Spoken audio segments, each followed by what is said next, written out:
I burned with desire of bleeding for her. Such sentiment, as well as a shipload of munitions and supplies, endeared him to Congress and especially to General Washington.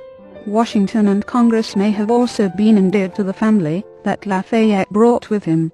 His brother-in-law, Viscount Louis Marie de Noailles, also came to the colonies, and was second in command to one of France's legendary fighting units, the Soissonnais. Lafayette was commissioned a Major General, one of the highest ranks in the Continental Army. When he was wounded at Brandywine, Washington instructed the surgeon, "Treat him as if he was my son." 5 The meeting of Washington and Lafayette began a long friendship, and Washington lived to repay the favors. When the Marquis's ideas on liberty and equality backfired in a faction-driven madness, that is called the French Revolution, only funds from America bought Lafayette's release from prison. Although Lafayette served with distinction, and earned the respect of the regiment he was given to command, not all such foreign volunteers were welcomed. Massachusetts was a closed society that admitted few to its cliques, while New York City was an open society at the close of the 18th century. Boston was always English. Prejudice against the merchants of war, 141 Irish and Italian immigrants, would arise later, but in the colonial period simply being from Scotland was a barrier. Masonry would overcome that hurdle. John Paul Jones is not hero. He was born in John Paul in Kirkcudbright, Scotland, in 1747, at a time when there was not a world of opportunity awaiting those who stayed home. His father was a gardener who was married to a housekeeper, and they were both employed on the estate of William Craik. Many believed John Paul's real father was James Craik, the son of William Craik, and John Paul's mother, Jean, got married a day apart to other people, and Craik provided Jean with a cottage to start her new family. Even biographer Samuel Eliot Morison points out that Craik's activities suggested Jean's relationship with him was as more than housekeeper. 6 From birth a cloud hung over John Paul, because of his unclear parentage.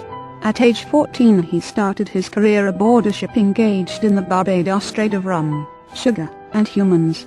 By age 17 he was a third mate on a blackbirder, the term for a slave ship, having proved himself able at sea. He would sail aboard slavers for another 2 years, before quitting the abominable trade.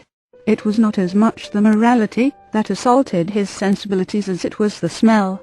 A slave-trading ship that confined sometimes hundreds of men and women in its hold without sanitary facilities could be smelled for miles away.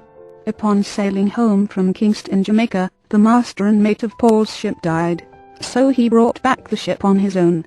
In doing so, he earned the appointment of master, a great achievement at the early age of 21. Paul did all he could to live the part. He tried to drop his rural Scottish accent, and he learned to read and write well, in fact, better than his peers.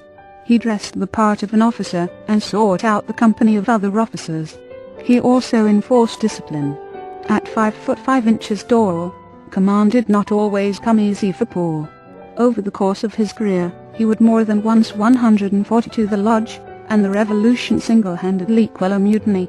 Discipline, however, had its risks. On an early voyage as captain, Paul ordered the son of a wealthy merchant whipped 3 separate times. The man pressed charges, of which Paul was acquitted, but later died aboard another ship heading back to Scotland.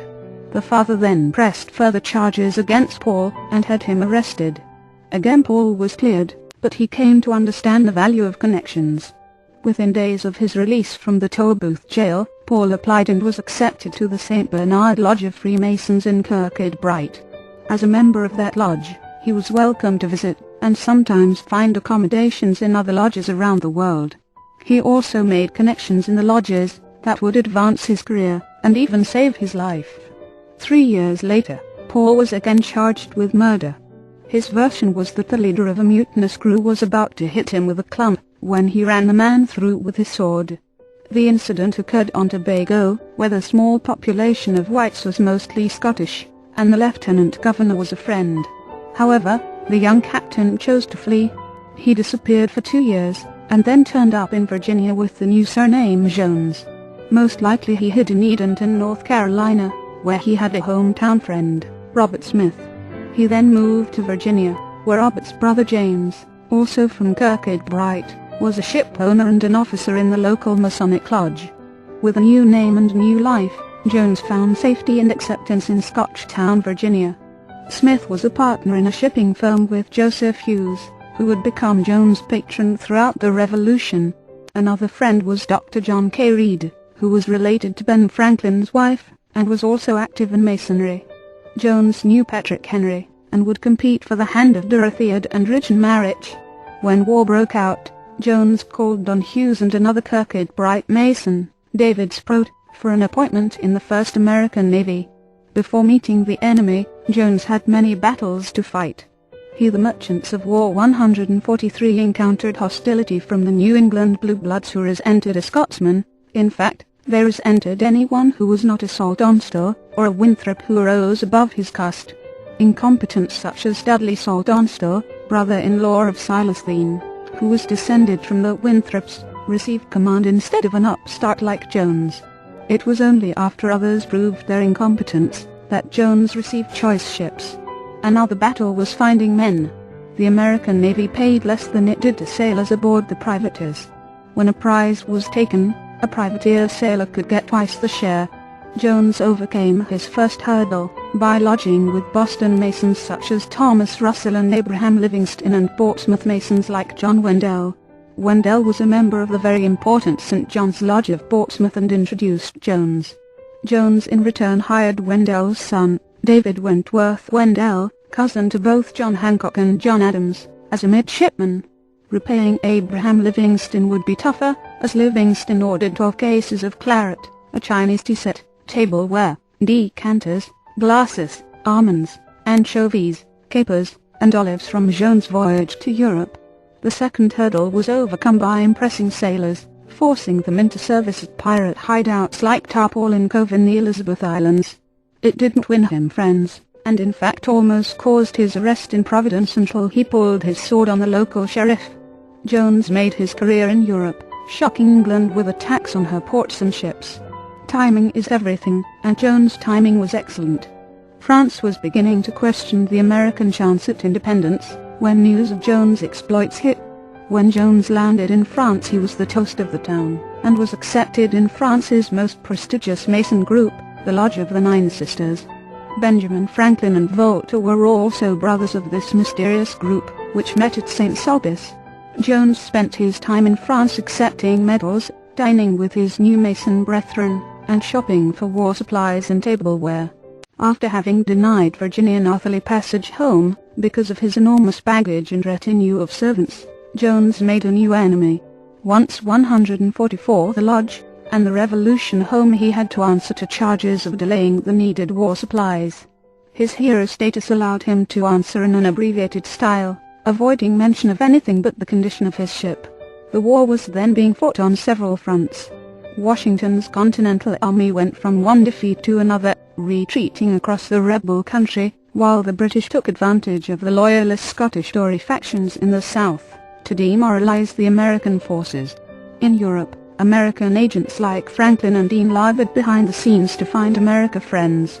And at home, a handful of wealthy elite took advantage of their appointments to build fortunes. Benjamin Harrison was a Virginia aristocrat whose family had prospered most likely from both being politically connected and being one of the first families in Virginia. From 1632, when the first Harrison landed, the family was represented in Virginia's governmental body, the House of Burgesses. By the time of the Revolution, the Harrisons' property, called the Berkeley Hundred, was a kingdom within the state. A 1.5-mile road bisecting the property wound past tobacco fields and slave quarters, before reaching the great Harrison mansion. Benjamin Harrison was by this time related to every aristocratic Virginia family, including the Lees, the Carters, and the Byrds. Besides being a signer of the Declaration of Independence, and a governor of Virginia, 7, he was also a secret partner in the Willing and Morris firm. In 1776, with the war just starting, Harrison the planter and Willing, and Morris the merchant traders bought most of the American tobacco crops.